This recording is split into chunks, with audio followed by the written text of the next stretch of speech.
is Not Sam Wrestling. Introducing your host from New York, here is Sam Roberts.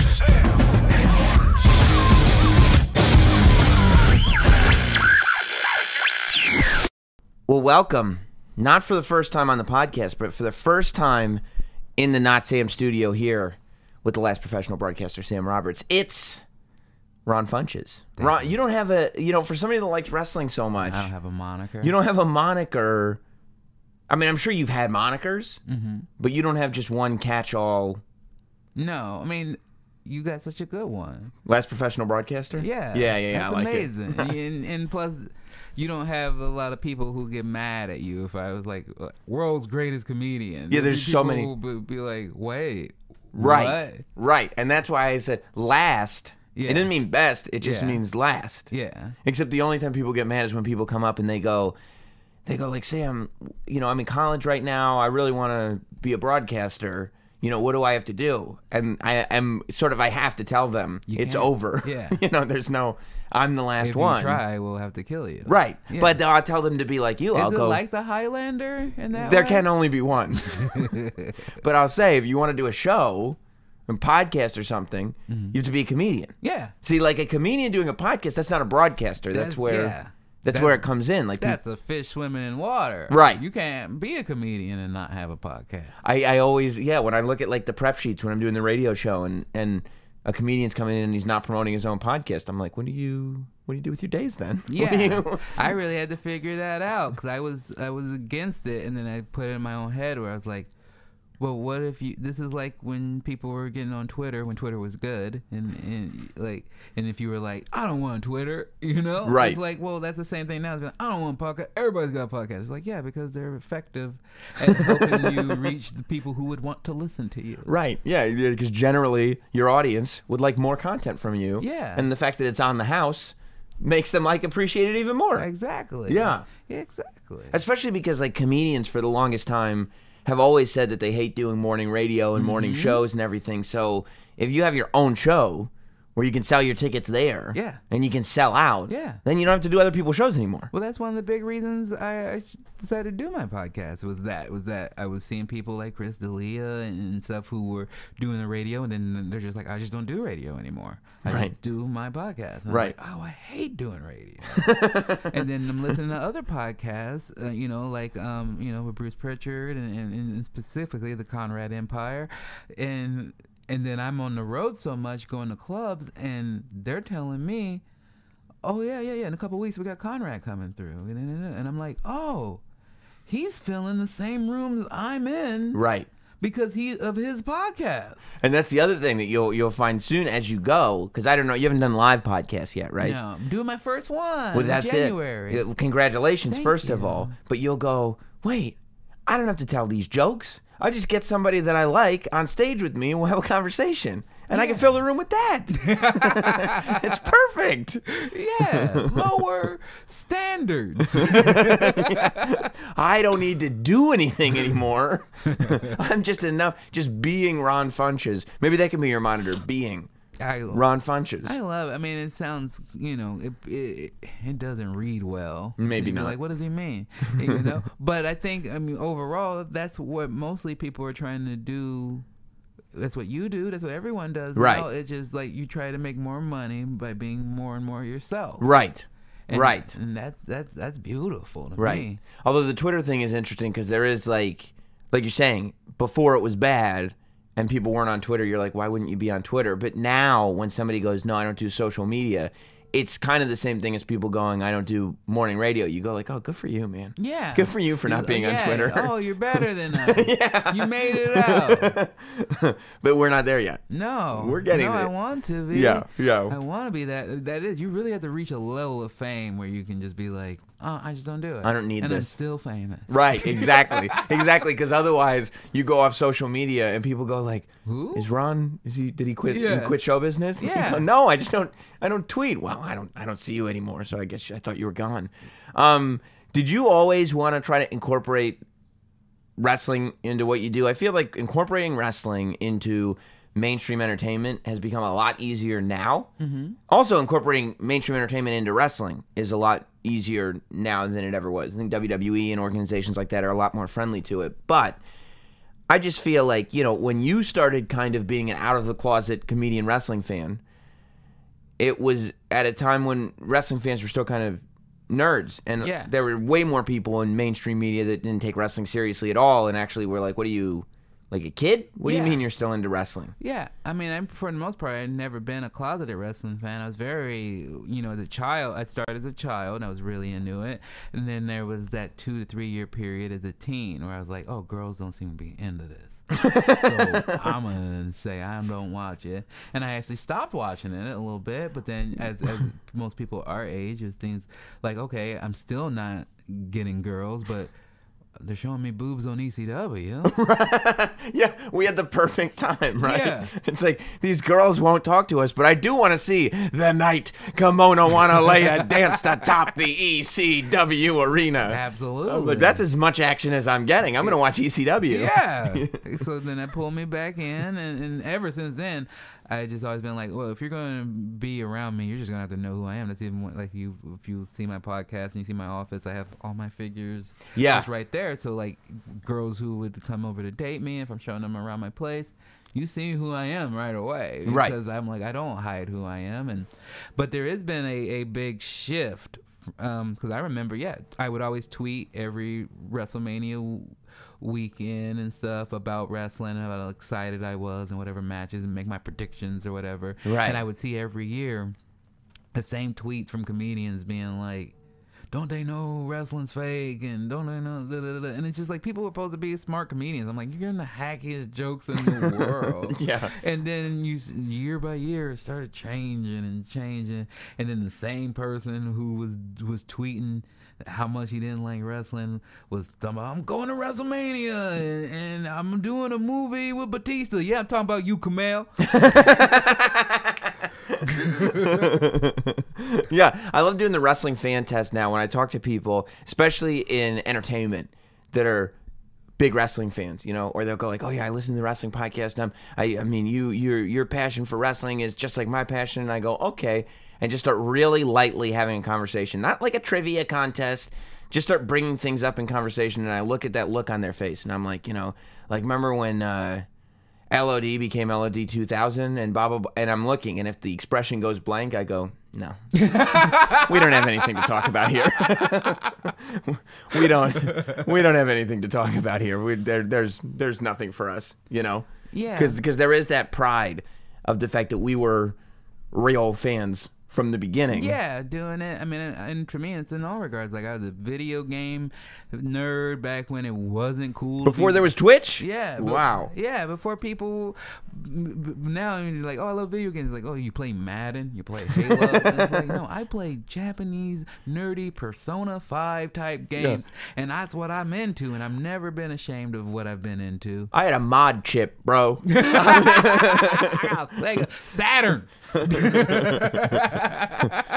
Yeah. But it's fun. But overall, I mean, I love it when more and more people get involved in it. Yeah. And it makes it easier, like you said, more accessible for when I want to do things like do a wrestling type entrance for my special. Yes. That they were receptive to that. Yeah. You know? And I like that as long as they're not like dismissive of it as well. You know? Sometimes I've had people like they wanted to do, I've been shooting a special around, and then another company was like, we don't want to do you an hour special, we'll give you a half-hour special. And I was like, that doesn't seem challenging and exciting to me. I understand that this might be more exposure, but that's not what I'm trying to do right now.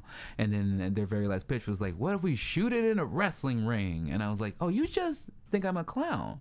Right. You just don't get me. It's like, I'm a guy who likes wrestling, and I like a lot of other things. You're a serious comedian. This is what you do for a living. Yeah, I'm not Ron the wrestling comedian. Right. You know, although I did go to wrestling school for a few months. Yeah. There's a period of time where you were Ron who does wrestling and comedy. Yeah. But those are two separate worlds, even when you were doing both. Even if you go see my set, at most I have 5 minutes about wrestling. Right. You know, and then the 55 minutes about the rest of my life. Right. So I don't like it when people take one part about you and then try to be like, okay, you're the wrestling guy, but that's just how people are when they're introducing you. Before it was like you're the fat stoner, and then it was like you're the slightly less fat stoner. Yeah. Did you go to like when you lose weight? Are people like, well, what are we supposed to? What are you then? I don't understand. Yeah. And you're like, this wasn't what it was about before. Exactly. It's just I'm healthy now. Exactly. You should be happy. Yeah, but I guess they do. Like when they start going, you start going like, no, just because I'm a wrestling fan doesn't mean I want to live my life in a child's birthday party. You know what I mean? Exactly. And it's still weird. I'm still an adult grown man. Yeah. Yeah, that's another thing with my girlfriend. She was like, you are very complex. And the fact that you walk around in a Sailor Moon shirt, you sound like how you sound. You know, you have she's like, you sometimes you talk to me and you sound like Cooper from Trolls. And then, but then other times you're like, let's go. You ready to blue chew it.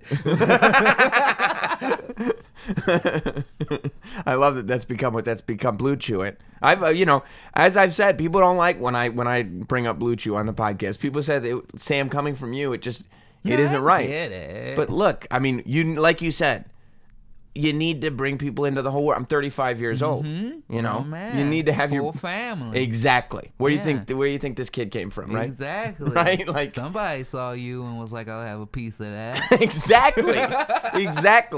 And just because it's hard for you out there to believe doesn't mean it didn't happen. Exactly. You know, and I'm sure you've dealt with the same things in your life. I was watching. You had my friend and friend of the podcast and friend of the show, Kathy Kelly, of course, on your podcast, Getting Better. And I was watching the interview, and I love the interview, but I also love that you were wearing a Starrcade 97 T-shirt because you're wearing the Luna Vachon shirt, which earlier today I complimented you on because I was like, that's just. It's a cool shirt. It looks cool because it looks like a metal shirt, like you could wear it wherever. And I don't know what fell. I have a lot of tchotchkes. Somebody fell. That might have been Cody Rhodes. I think it was Nakamura. No, Nakamura's still there. No, he's there. Yeah, I think it was Cody. No. He's always disrupting. Leave it to Cody to disrupt. American Nightmare. But yeah, because there's not that many Luna shirts. Yeah. Right? So the fact that you actually have one and it looks official, it's not like, Oh yeah, no, it took some searching, Right. Haunting. But it's usually I get on these little just fixations where I'm like, oh, you know who I love? Luna. And I'm like, let me go buy some Luna stuff. Right. And so I'm looking for figures, I'm looking for things, and then I found this shirt. I found one action figure. Yeah, do you have the action I have figure? the action It came in the figure. 2-pack with Sable, right? I think the one I have is just her. It's like a Is it Oddity- WWE Classics line. I think it's just. Oh, her. that's right. Yes, that's in the black line. Yeah. Okay, I'll tell you. I forgot about that one. There is the classic one, and she looks like she does on your shirt, but there is also an Oddities era Oh, cool. Luna figure that comes in a 2-pack with Sable, and she's got the ponytail and like a see-through plastic skirt and everything. I love So that's that. out there too. Yeah, I would love. I would look that up. Yeah, maybe I'll get you that for Christmas. Now I know. Now I know. But what did you think as Starrcade 97 to me is this like it's the ultimate microcosm for WCW in the sense that it was the build up to that pay-per-view was not only the best, definitely the best build up to any WCW main event, but one of the best build ups to a wrestling main event ever. I mean, the build up to Hogan Sting is in the conversation with Hogan Andre, Hogan Warrior, the build up. It was completely ruined by what happened. You know what I mean? And to me, that's where the microcosm for WCW is. It's like all this potential and all these great ideas, and then when it came to execution, it was like, They won't make the proper business decision. exactly. What did you think of Starrcade 97? That's what I saw you wearing the T-shirt, and I was like, I am so fascinated by this Starrcade 97 pay-per-view. I want Ron Funch's opinion on Starrcade 97. I mean, you pretty much nailed it. It's because then you could really, because it didn't get bad at that point. You know, very hot for probably another year At or least, so. yeah. And so, but you could really see like, oh.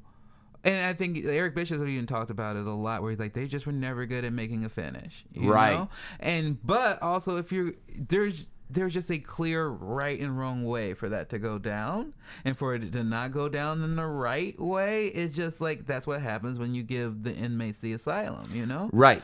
And so because that's just not the right business decision. Right. Yeah. And yeah, it's funny to hear Eric Bischoff talk because you realize why WWE is what WWE is, because he goes, you know, I was an on-air character, and, you know, I would jump behind the commentary booth, so I didn't have time to produce all the announcers and produce every segment and blah, blah, blah.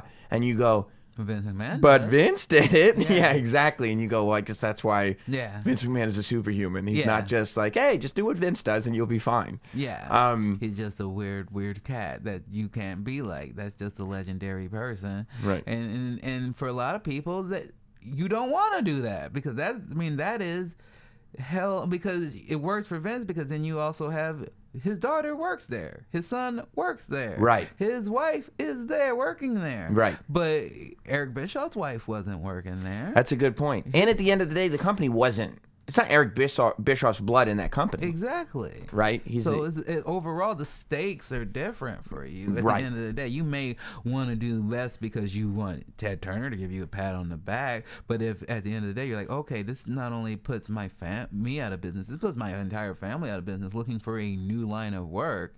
That's a different type of fight. Right. And it's my legacy. Yeah. Right? Like, this is it.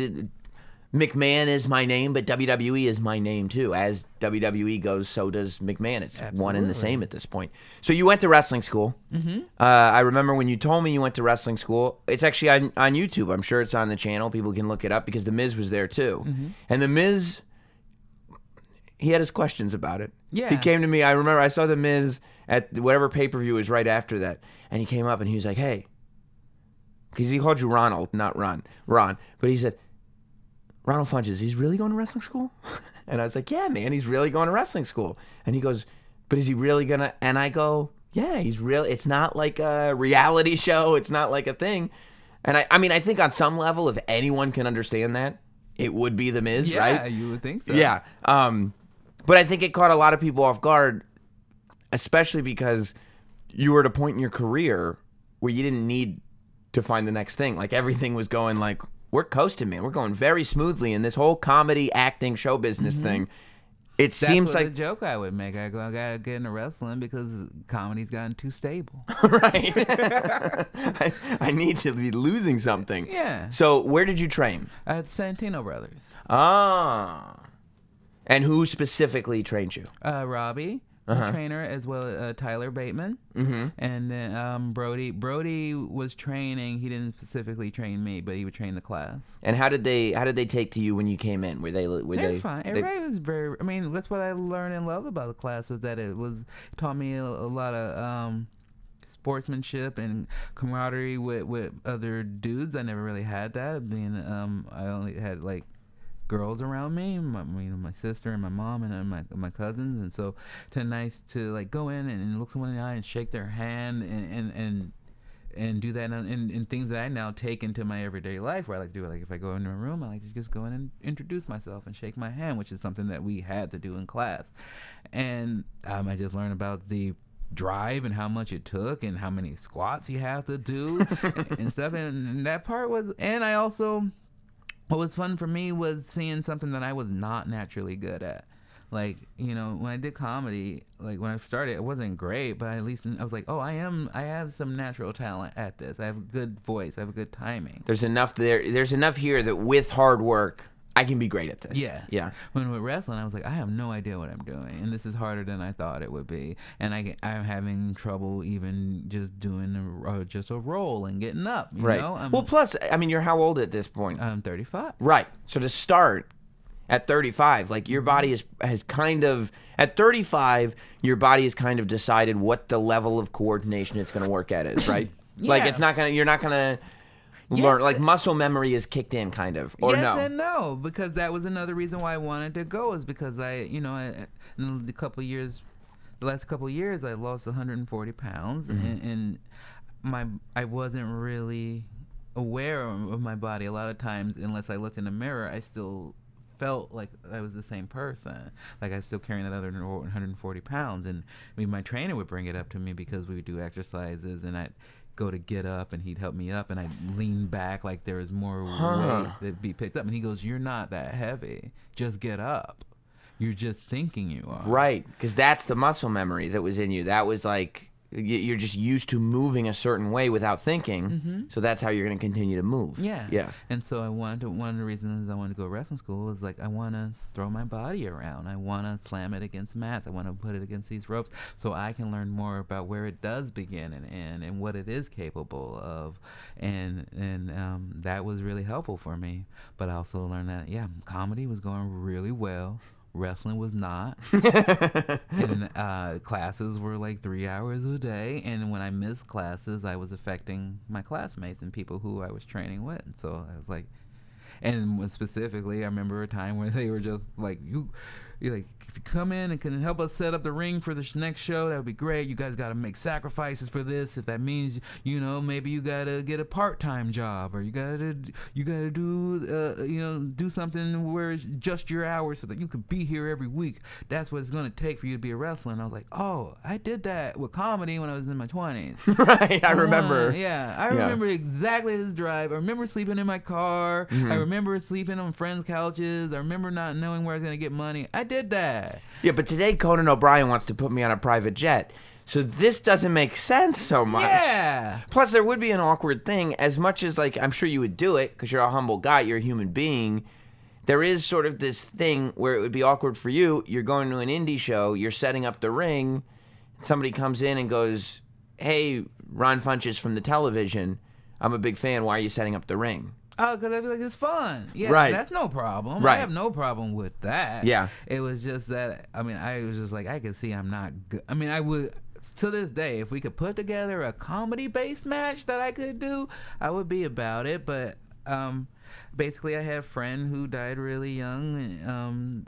A year prior to that, he had a brain tumor and he got removed, and it seemed like everything was going to be okay. And then 2 days later, he died from complications of it. And it just kind of like, you have things like that where you're like, oh, life is finite, and I don't know. And if there's just two things that I've loved my whole life. If you asked me for real what I wanted to do, I was like, I want to be a comedian or I want to be a wrestler. Right. And so I was like, oh, I'm good in comedy. Let me at least try to wrestle. And I found out I wasn't good. But is it one of those things too for you, like when you have a hobby like this, or when you're passionate about something? Because a hobby, I don't think completely entails what it is. But when you're passionate about something, do you have this thing where you just want to be as close to it as humanly possible? Yeah. And I want to be as good as possible and keep getting better at it. And that was also the thing where I learned with wrestling was like, oh, I like watching it. And when I'm doing it now, I'm learning more of the little secrets. And I already knew enough things, but now it's very, very apparent. Like the hand checking from refs and stuff is so much more apparent to me now that I just like, oh, I like the mystery. I like the magic trick. I don't need to know every single thing that's going on. Yeah. Like you it's okay to know that the card trick that you're seeing is not actual magic, but you don't need to know exactly where the hidden card is. Yeah. Right? Like if he's got his sleeves rolled up and you don't know where that card went, it's magic. It's magic. Yeah. Did you have any visions of what a character would look like if you performed the character, or was it really just about like learning? It was just about learning. I thought it'd be me. I always had my main fun character, which was Ron the Reckless Negro Funches, who is just a hillbilly from the Oregon coast who wears cut-off jean shorts and steals pies off of windowsills, which I don't know why they exist in my wrestling world. But then his catchphrase is, hide your weed and white women. There's a reckless Negro coming. So he's a baby up north and a hill down south. Yeah,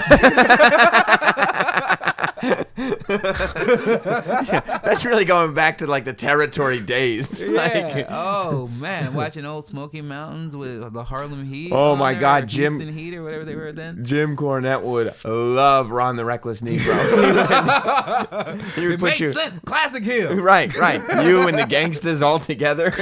Yeah. Let's get New Jack back in. We can rebuild this thing. Oh yeah, the gangsters. Yeah. The gangsters coming in, and it was. Oh my God, I love watching that. Right. You don't get sensitive to the old racial stereotypes that were played upon pretty heavily in wrestling? I mean, I don't love it. Who loves it? It's just that it's funny to me to watch how people are, and again, some wrestling for the most part is usually a mirror of what society is like at that time. So to see that and to see the fact that all they had to do was be two black guys from New York, and they're healed. Right. You know? Yeah. Yeah. And however, Tommy Rich is walking around with a Confederate flag on his ass. He's the biggest baby face in the company. Of course he is. It makes no sense. And I think what we do is like we look at still photos of that stuff and we go, that's wild that was on TV. That's offensive, blah, blah, blah. But the real story, to me, is not in the characters that were being played. It's when you watch the video and you kind of lose the characters because you look at the reactions. You look at the reactions in the audience because the story is not, oh my gosh, look at this character that was on TV. The story is, look at the audience that bought into the character. Yeah. Like the audience is not sitting there going like, I'm offended by this stereotype. No, they're on board. They're like, that's my fear. I told you, that's what I've been worried about. And you go, okay, somebody's got to examine that story, not the story of the guy that's necessarily in the ring right now. Yeah, I mean, there's still stereotypes to this day. It's one of the hardest parts about wrapping my mind about being a wrestling fan. The more older I get, is just like I look at this thing where I'm like, oh, they don't seem like they like me. Either I'm supposed to be the $1 Million Man's servant, or I'm like dancing around with a bird. You know, there's just never been some. That's why one of my biggest heroes, wrestling or otherwise, is Ron Simmons. I was about to say, yeah. Because you're like, he's just a good wrestler who is a black guy who you took seriously, and you were like, okay, he's champion. And I love that. To this day, you still don't see that. You don't see that. I mean, I love the New Day. I love them, but it still irks me a little bit that the fact that they have to come out and dance and throw pancakes, you know? And I know that's part of what they want to do. I'm not, because I don't want to make them sound like they're doing anything negative, but it seems to me that it just sucks that is what to this day still gets you over if you're a black act, and I because you look at it with the truth, you know. One of the oldest hackiest gimmicks in the world, and I don't mean Ron Killings. I'm talking about that character of like, where am I? Am I a woman or am I a man? Am I on SmackDown? Am I on Raw? And you put that character in a white wrestler, and I don't think that many people would buy it. But because it's this black character from the hood with braids in his hair, it's hilarious. Oh, yeah, I get, yeah.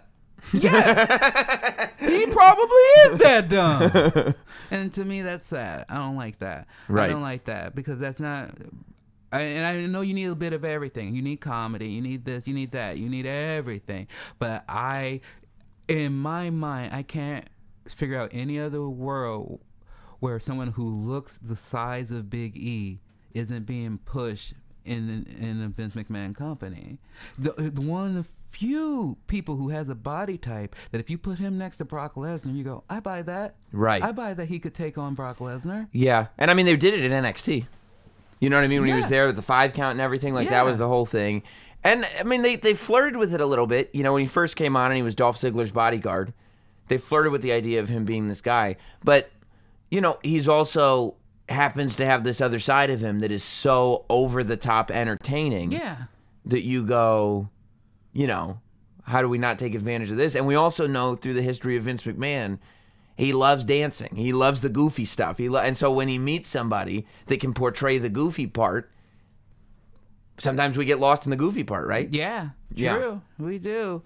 But I just feel like there's more to it, and there's a bigger story that could be told, which happens because I've heard it with like Bruce Pritchard and stuff where he's like, funny doesn't make money, and so like, you know, those characters only have such a limit, but I don't think that's true. I feel I don't think so either. The best characters have been able to do a bit of everything. Right. Ric Flair's hilarious. So's The Rock. Rock is hilarious. Stone Cold's hilarious. Hilarious. Kurt Angle. Yeah, Stone Cold with a tiny little guitar singing Kumbaya, like hilarious. Yeah. But he's still a badass from Texas. But you still take him seriously. Right. And that's where sometimes there's a mix where we lose the like taking people seriously. Right. You know? But I understand that's also, I'm a 35-year-old man talking about a product that's aimed at children. Exactly. Kids love when, because guess what? All the kids, they all try to catch those pancakes, don't they? They love them. My son Oh, biggest New Day fan He in is. the world. He is. Loves them. I have a bunch of action figures at my house and a couple of pops, and the only ones that he has in his room are the New Day. Really? Mm-hmm. Is he a wrestling fan, your son? He refers to it as John Cena. Okay. And so he is a like superficial wrestling fan. Right. He will go with me to a Raw or a SmackDown or a WWE pay-per-view. He is going to one PWG show That's what I was and gonna ask. now has refused to go to any others. He doesn't like it. He doesn't like it. No, that's he doesn't like it. He's the one that sits there and goes like, "No, WWE is what it's all about. Yeah. This PWG stuff is nonsense." He's straight to truth. He's too adult. Right. And I was like, oh yeah, Yeah. okay. Yeah. The fact that you know that is almost too adult for you. Yeah. Like, you know what I mean? Yeah. Well, Yeah. He doesn't like what and plus he hates lines and he hates like so the whole atmosphere to me that's fun of like this community and Everybody pushed in on top of each other. Yeah. He hates. Right. I get that. Yeah. I get that. Have you been to the PWG since it was in the big auditorium? Yeah, Since they at moved? the Globe? I haven't been. I went to. I think I've only been once actually. I went to a show when they ran in the old building, the tiny building. But I've seen the photos and stuff. I haven't been since they moved to the big building. What do you think? I love it. You do? I love it. It's a different vibe. If you have a chance at the old show, you go like, okay, there's nothing like this. But I feel like every scene, whether it's comedy, music, wrestling, they have these little bubbles and peaks, and you have to be like, well, that was just a special time because all those people end up getting signed. So when you're like, oh, I was there when watching Kevin Steen and El Generico and Adam Cole, and like, well, yeah, that was the special time, and you kind of have to move on. And they've outgrew that place a long time ago. I have ends, and it still was extremely difficult for me to get tickets. Oh, yeah.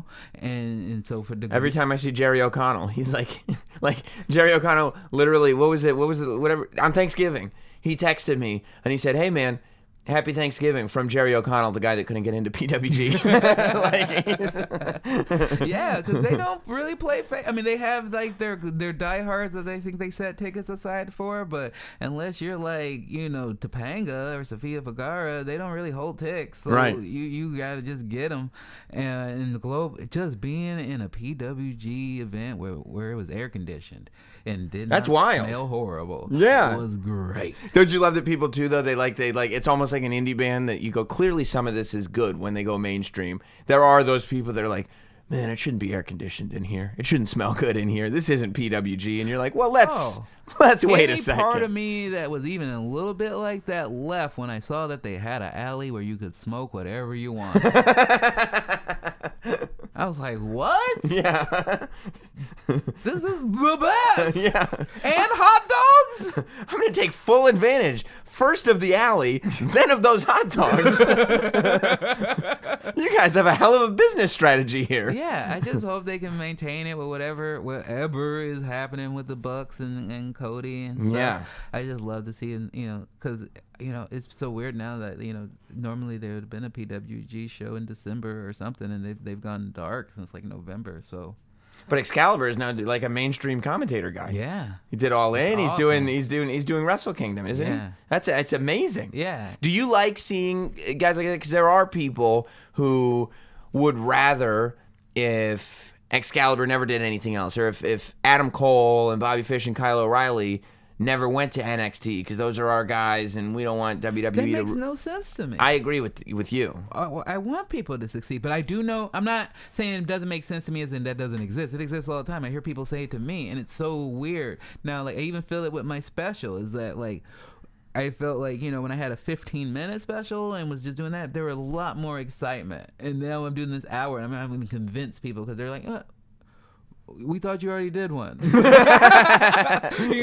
like that one. You're okay. You're okay. You own a house. You're okay. It's kind of like this vibe of like, you've already made it as far as we're willing to support you. Yeah.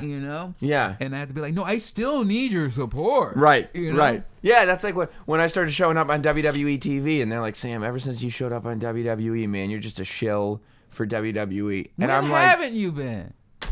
Download episode 1 of the podcast. I was chilling for WWE then. That's who I am. I'm a WWE who fan. You are, right. It makes sense. I just get angry about it when I listen. Exactly. But I go, that's who he is. Right. But you've been getting angry about it since the beginning. Yes. Right. I'm like, you're wrong about it. Be a more critical eye. Stop apologizing for them. Yeah, but it's not because I'm getting a paycheck. It's because that's the relationship that I'm in with WWE. I just have a love for that company from the time I was a child. You still look at it through your childhood eyes. Exactly. 110%. And I kind of refuse to do anything else. I go, if this thing is going to ride with me, like if me and WWE are going to ride from, that's the kind of the one thing that you have that, and I'm sure on some level you feel the same way. Like there is this one little element that you picked up in your childhood that's coming with you into your adult life. And it's like, I'm not going to get cynical about this. Like, I'm not going to turn this into... Most of my childhood things have come into my adult life. I mean, look around me. You're right. You're right. You got same thing sneakers for me, everywhere, too. robots. But I feel like that's okay. You just got to find somebody who's cool with you being you. And also, as long as you're still a responsible adult and paying your bills, that's how I look at it. But, I tell my girl now, it's like, you will never... This isn't changing. You will see 100%, me with some headsets on playing PlayStation 9.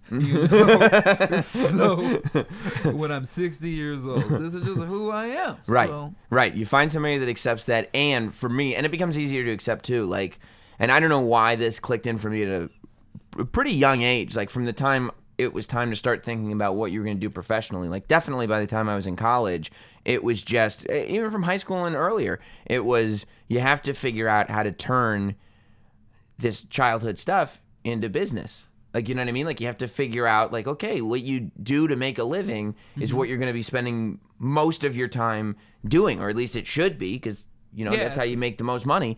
And how do I bring this stuff that's on my brain all the time anyway? Yeah. How do I make the stuff that's in my brain naturally the stuff that I'm spending my time doing? That's what my comedy's been all about. Right. From the very beginning of first of all, comedy was that thing for me. So I was like, I want to be able to do that. And I took it very seriously as a job, which is why I have my podcast and I have everything that I do with the acting. Everything is all a part of just continue to build my stand up and make things easier for me, because when I figured out that I could play the same gig and make this much money, or I could make 5 times that much money because I have a credit on TV. Right. It's like, oh, I should go to acting class. And so there's a lot of focus on that. And then just this type of comedy I do is like, I want to, if you're doing stand-up, you're building your set, changing things bit by bit, and you talk about the same subjects a lot, and you're working on these bits a lot. And I was like, well, I only want to talk about the things I love and enjoy then. So I talk a lot about wrestling. I talk a lot about video games. I talk a lot about my family, because those are the things that are important about it to me. So even when I perform, you can feel it. So it doesn't seem like I'm doing this 5 times a day. Right.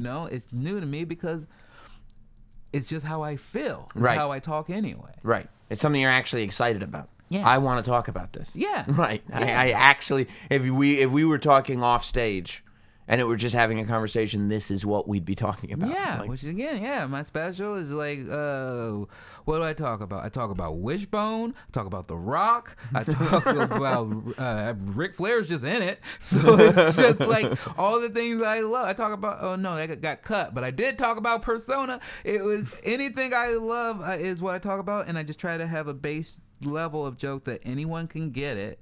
But if you also understand my references, if you like wrestling, if you like video games, you'll be like, oh, I know this guy. Right. And to me that makes that bigger connection than just he's funny. Right. Who was the idea? Was it the fact that on At Midnight they used not only a championship belt, but a Ron Simmons era WCW championship belt? That's the motto behind that. Was that the idea? That was my belt. You brought it. I bought that belt. Oh, I thought that was like a show. It's hanging in my office right now. So that was yours. You were I'm the one who keeps winning. I'm buying a belt for the show all the time. And at some point, I was the most winningest. I was like, I'm gonna buy a belt. I mailed the belt, and I love Ron Simmons. Right. So I had the belt made off of the belt that I loved, and then I carried it in, and then immediately lost. Every time I brought the belt on the show, I lost. Right. So I was like, but I was like, this makes sense. This is good for business. But you never handed the title over. Oh no, I would hand it over for the show, and then take it back. Right. You're like, but I bought that, so that's yeah. The person who wins goes like, is there a prop guy that I should hand this back to? Oh no, I brought that from home. That's actually my belt, and it's not a belt; it's a championship title. Exactly. It's a championship title, and please pay proper respect to it. But it is now; it's hanging up in your home. Yep, in my office. That's amazing. Yeah. It's such an amazing thing, and it's one of those things where you just start incorporating in little elements everything that is you into kind of everything that bring you it do. Little by little, so that when time special wise, it's not silly, it's not foreign. Of like, right? Why is he in a robe? It's not like when the Migos bring out Ric Flair, and you're like, wait a minute, I didn't know Migos were watching wrestling. Yeah, it's just like, oh, we know he's a fan. We seen it. We saw him at StarCast. We saw him, Yes. So it's like we know he's for real, and that's to me that's very important. And also I just wanted to lean into what I love, because also I know that wrestling fans are passionate, so I want to embrace who I am and not hide that. And they will watch your special, and they will watch it live, right? Which is what I need, 'cause right? It's not streaming. You're talking watch it live January 4th. You're talking about on Comedy Central at 11 p.m. Eastern and Pacific. Yeah, if they could. On January 4th? And if they could DVR it, that would be great. Watch it a couple times. Yeah, why not? But let's try to, if you're going to watch it a second time, try to do it within 2 days of the first airing. Please. Yeah, give me that great. +3. So, what are some moments that you've had? Is Ric Flair participating in your special one of them, where like you kind of have to sit back, and it's more than pinching yourself, it's being like, this is what little Ron Funches would have just lost his mind over. Oh, absolutely. Yeah. I mean, specific moment was like, we're going over the script, and then like he woos, and we're wooing back and forth, and I'm like, I am wooing back and forth with Ric Flair, right? In real life, professionally, by the way. In a professional capacity. Yeah. And I'm just like, I can't imagine this. I mean, I'm trying, I'm promoting a lot, and I'm trying to set up interviews, and my agents and stuff are reaching around, but I was trying to get on the Stone Cold podcast, but I knew from talking to other people that he's kind of like, you gotta get in touch with him. Like, oh yeah. And so I just emailed the podcast, and he just called me right back, and I'm like on the phone talking with Stone Cold Steve Austin, and I'm like. And it was literally the day that I got on the private plane to go fly with Conan. I was like, so I'm on a private plane with Conan. I get off the plane, and then I get on the phone with Stone Cold Steve Austin. It is literally my childhood dream. Isn't he a mind-blowing guy, Stone Cold? Yeah. The fact that these are, like, I remember, like, when I started doing the wrestling podcast and it started picking up some steam and it was popping up on the iTunes charts and stuff, I just woke up one morning, because I woke up early for radio, and overnight I had a text, and it's from Stone Cold. And he's like, hey, man, I'm just reading his text in his voice, but it's just like, I saw your podcast on iTunes. Let me know if you want to do my podcast sometime. And I'm like, what? Like, wait. I'm like reading it over and over again. Like, it's mind-blowing. And then when I get on the phone with him, it's Stone Cold, and it's, hey, man, what are you doing? Yeah. I was like, oh, I was just having dinner. I'm just having some dinner with my wife. Oh, what are you having? And you're like, oh, my God. Oh, my. He wants to talk. God. Like, and when I did the podcast, we went over, like, he was asking me about, like, my diet, because he's just fascinated by the fact that I just eat garbage all the time, fast food, like, everything. And so, like, a couple of days after we did the podcast, he called, and he was just asking my opinion. First, it was mind-blowing that he's asking my opinion on, we recorded 2 podcasts, do I think it would matter which order he puts them out in?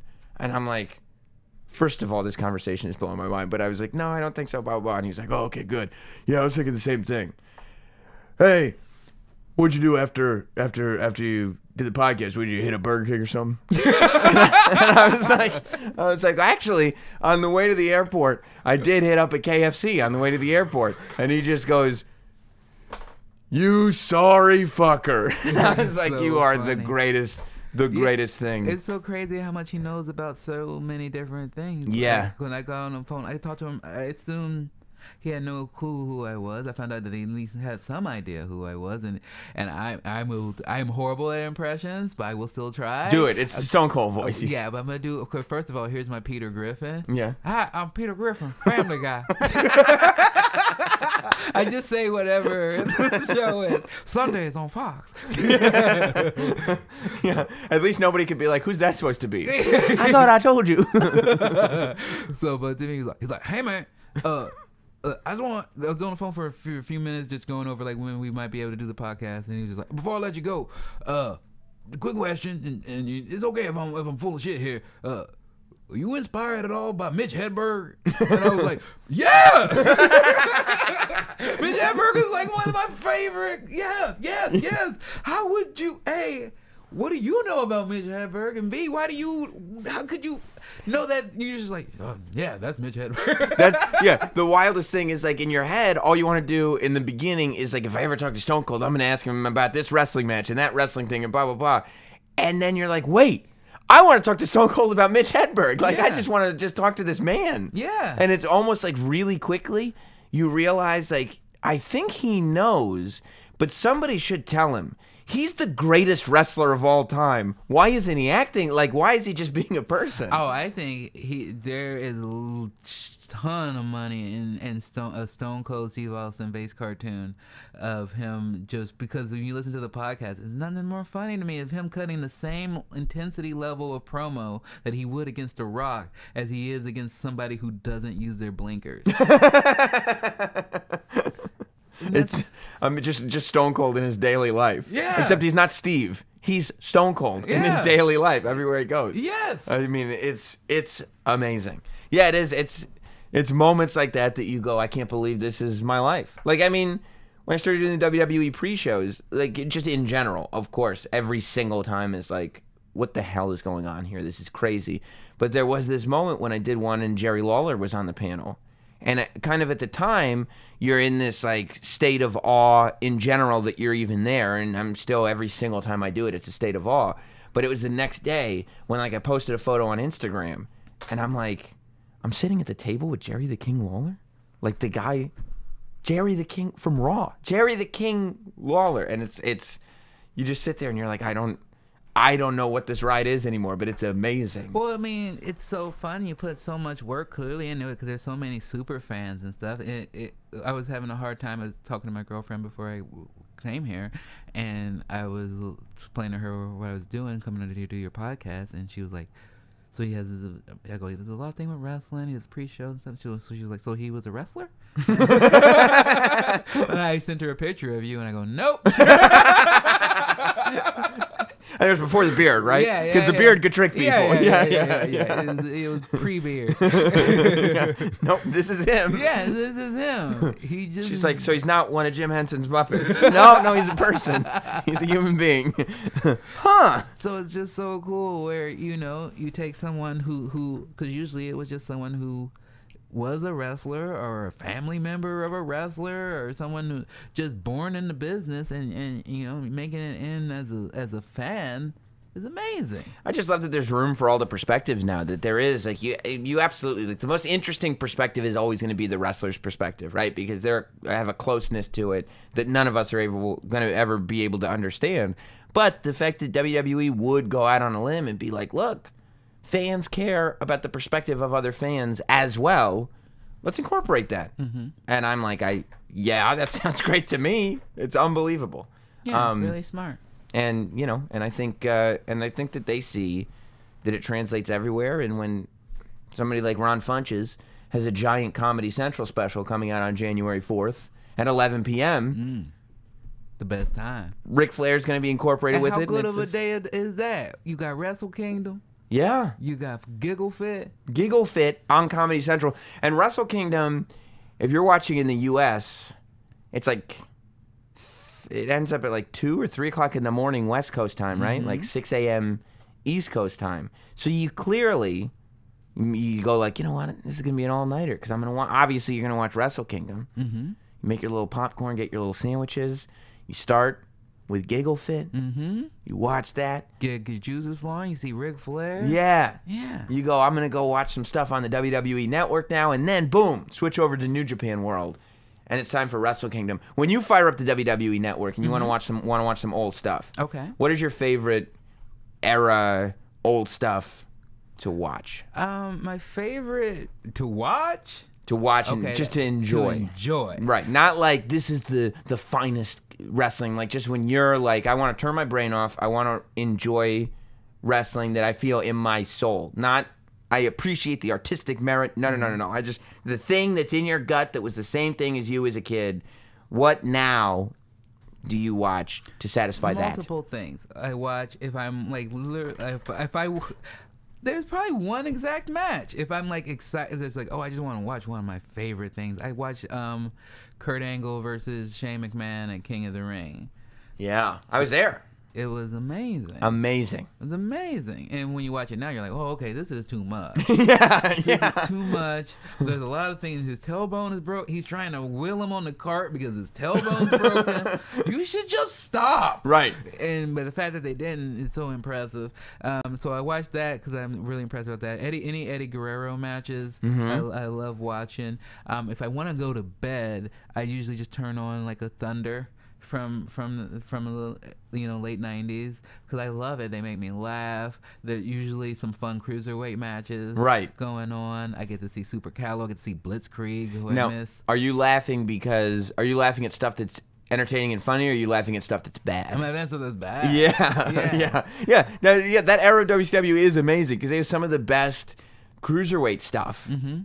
Coupled with some of the worst wrestling. It's not only the worst wrestling, it's some of the worst television you would ever watch. There's people missing cues. Right. There's like just things that you're just watching production people. It's just like any show would just be like, no, we can't air this because we're messing up too much. Yeah. But it was just a Thunder where people, when you can just tell people aren't caring anymore.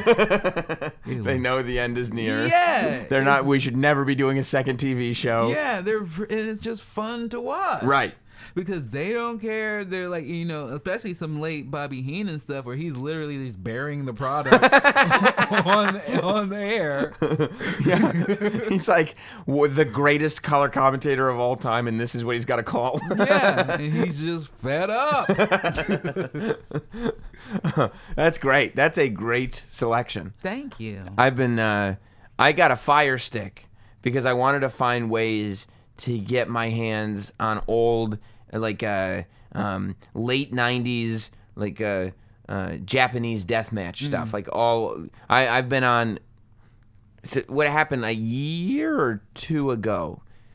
CZW brought Onita in to the States for the first time in 20 years or something like that. Like he never came to the States. CZW brought him in to do a match, a death match, an exploding barbed wire match with Matt Tremont. And it kind of sparked this thing in me where I had forgotten, because I was like a big tape trader in high school. Like a thousand, like I was a giant tape trader. And Japanese death matches were my thing, because at the time, high school, late 90s, Japanese death matches were big. I mean, it pushed ECW. But it really seems like that seems like something I would watch in high school than I would watch in my 30s. If you watch it now, you're like, this is brutal. You shouldn't be doing this to human beings. But it's really odd for the sensations that I feel, because I went to the CZW show just as a fan, bought a ticket, waited online for the Onita meet and greet, because I was like, oh my God, like I haven't thought about Onita since I was in high school. Mm-hmm. And I watch those matches now, and I almost watch them the way you would watch Toy Story. You know how you can watch Toy Story, since we were actually kids when Toy Story came out, we watch it with that lens. Mm-hmm. Like there's this nostalgia and this like, oh, this not only does this bring me back and is this just a sweet movie, but it brings me back to when I was actually playing with toys and all this stuff. Yeah. Like something about watching those Japanese death matches, when I get past the point that this is a person having his flesh torn, I go, this is me when I was a kid. Yeah. This is when I was collecting. This is when I was tape trading. This is before any of this stuff. You know what I mean? That'd be me just watching like a November to Remember. Yeah. Something of that nature. But I know exactly what you're talking about. But it takes my mind back to like XPW, You're and right. things like that, where I'm like, with this, especially because then I go back and you read about XPW and things like that, and you're like, whoa. Right. I'm glad I don't look at XPW through that lens because I remember XPW though, and maybe it could have been my age, but it was also because XPW was not.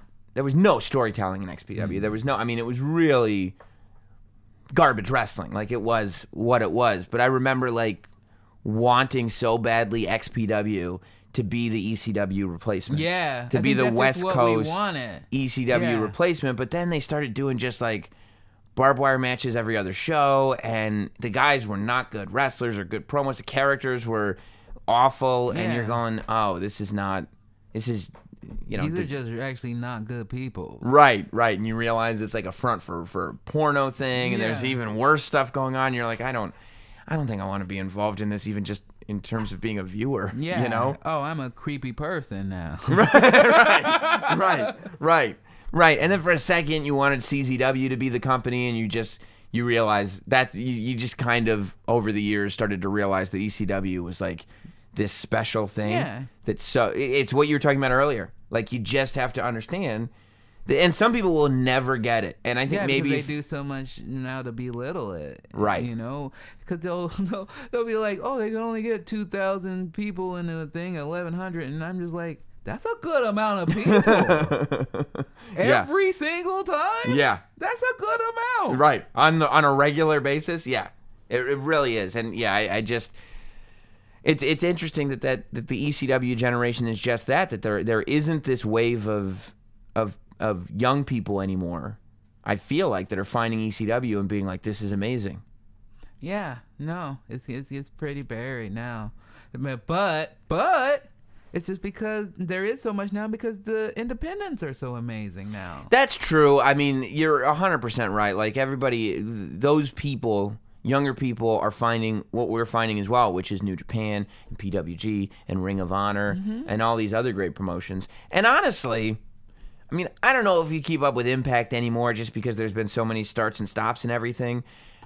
But I think Impact has the best head on its shoulders now that it's had in a long time. Oh, absolutely. Just in the way they're doing business. They're concentrating on different things. They're not trying to be bigger than they actually are. And they're, you know.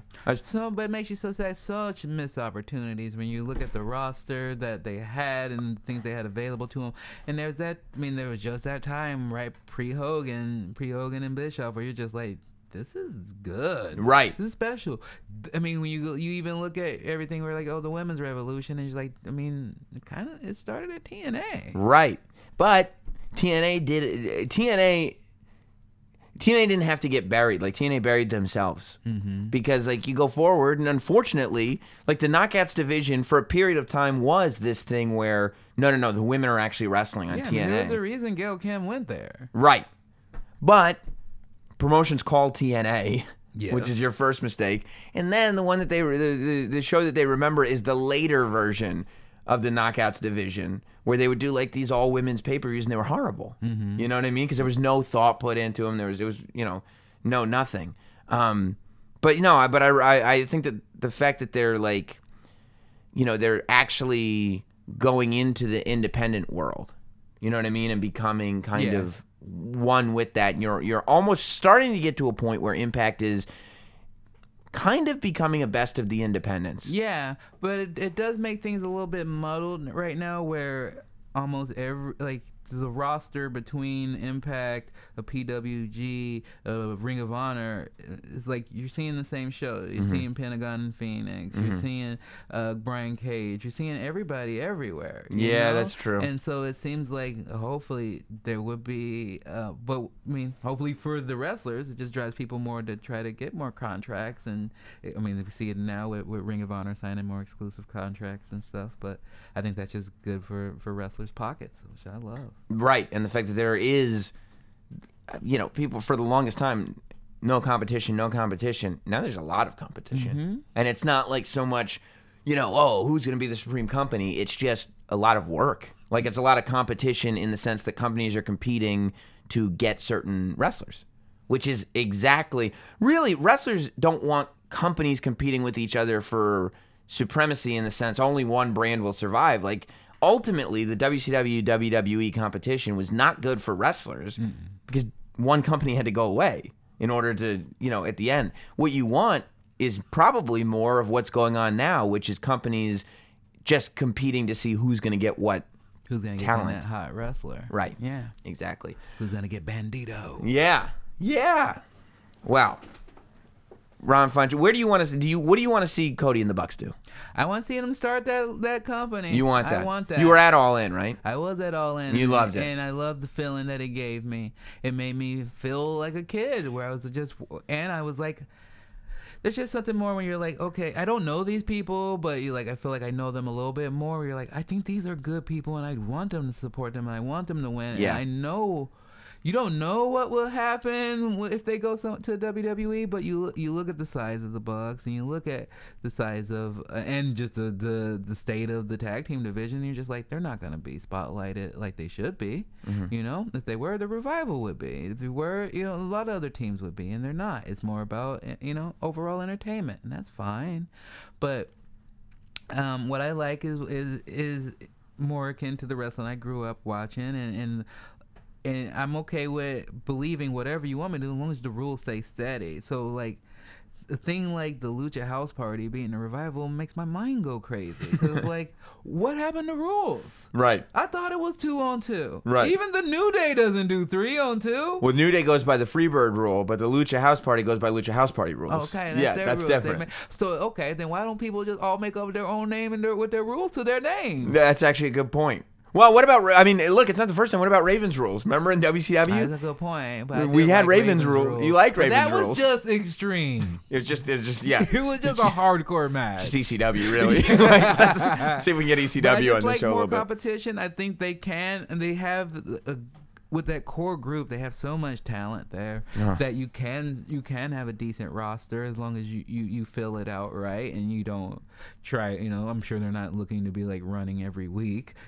So more competition, the better to me, and the more places for people to go. I love it. To me, if there's a world where WWE is worried that they lose a person like Rusev, then we see better pushes for people like him. Yeah. You don't see the start and stop push and the like, we'll keep pushing him as long as these shirts are selling, and then push him back down. It's like, people like Rusev, people like Big E, people who like Dolph and stuff, and many other people like Heath Slater, where you're just like, oh, I get it. There's so much talent that they have. There's only so much room, so they should be able to come and go. Because that's what I loved about WCW and WWE is that what type of world would we have lived in if WCW was just like, you know what, Stunning and Steve, we're not into you, but there's nowhere else for you to go. Right. Right. We would never gotten Stone Cold. You're right. No, it's always better for fans when there's more. There's more. More is always better, in every way, not just because there's more to watch, but because there's options for the performers, which means that the companies have to use them well because somebody's going to. If they're talented enough to get themselves over, they're going to find a place to get themselves over. Absolutely. Yeah, and I think that is a good thing. Did you watch the pay-per-view, the All-In pay-per-view feed, or did you just see it live? I watched it later, yeah. I couldn't believe what a smooth production it was for a bunch of guys that have not produced absolutely. a pay-per-view show before, Yeah, it was just a fun, and what I didn't expect was like some of the entertainment segments, as far as like the Joey Ryan penis segment with the penis druids. As much as people are like, oh, it's so juvenile, I was like, the fact that they even were like, let's put together a bit. I thought it really worked too. Yeah, it worked. At the event, it definitely was over. Yeah. So yeah. it was amazing. I loved it. It was a great event, and I'd say a good start. I want to keep it going. Do you really, when you were losing weight, chew up gummy bears and spit them out? Yeah. That's true. Yeah. Wow. That takes a lot of discipline. It does. Well, you can hear all about that and more January 4th on Comedy Central, 11 p.m. Eastern, 11 p.m. Pacific, the same night as Wrestle Kingdom. is called Giggle Fit. It's Ron Funch's first ever 1 hour comedy special. It's a hilarious special. I can say that because I've seen it. I'm not just saying it to blow smoke. It's a hilarious special. So you can support it because you like watching comedians do good jobs, but you can also support it because Ron Funches is a wrestling fan, and we should support our own out there, right? Please. And Getting Better is the podcast. You can find it on all podcast spots as well as the video version on YouTube, Absolutely. which I like the video version. Yeah, me too. You know, you can see the studio. You can see. I like watching podcasts. You get to see our body language, where you're like, okay, maybe he's pretending to like them. Right. Yeah, exactly. You come up with your own theories. And should there ever be like a dead spot in the conversation, you can just kind of look at the bookshelf and see, oh, that's a Vader figure back there. Yeah. You know, there's plenty of stuff. Yeah, there's a lot. I try to rearrange things around sometimes. It's really good of you. You're a thoughtful guy. Thank you very much, Ron Funches. Thank you, sir.